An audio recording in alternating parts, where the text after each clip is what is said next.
it's time to get to that question of the week. Yes, the BizFilings question of the week. This week, it's coming from Jessica.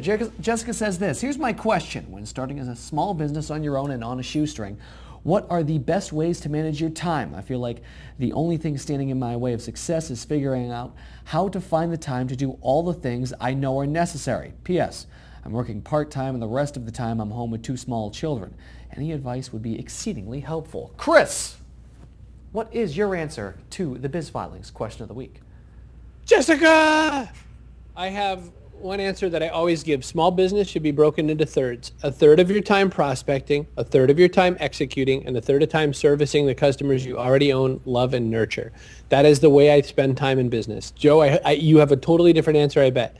But mine is thirds and thirds and thirds. Prospect, execute, and serve your existing customers. If you don't follow that, the problem most people run into is they fall off the prospecting wagon and then suddenly have huge gaps in what they need for business.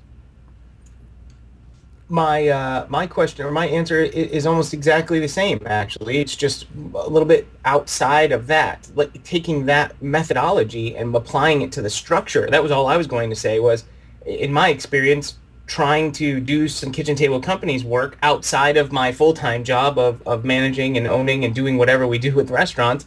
It took structure for me to pull it off, and stretching my day, which is not what you want to hear with the kind of responsibilities that you obviously have. But it took getting up an hour earlier and staying up an hour later, and that structure is what allowed me to pull it together. And that may mean for you, just as Chris mentioned earlier, you probably got a few hours a day that you're wasting. As hard as that is to believe, there's probably somewhere for you to find the structure to be able to execute a plan, just as Chris just mentioned. But Chris, I'll go back to what you were saying. You said divide it into thirds almost. So I'm curious, what if someone's just starting? They're truly, building from the ground up. That last third, service the customers that you already have. What do you fill in there if you are truly, building from the ground up? You don't have anybody yet.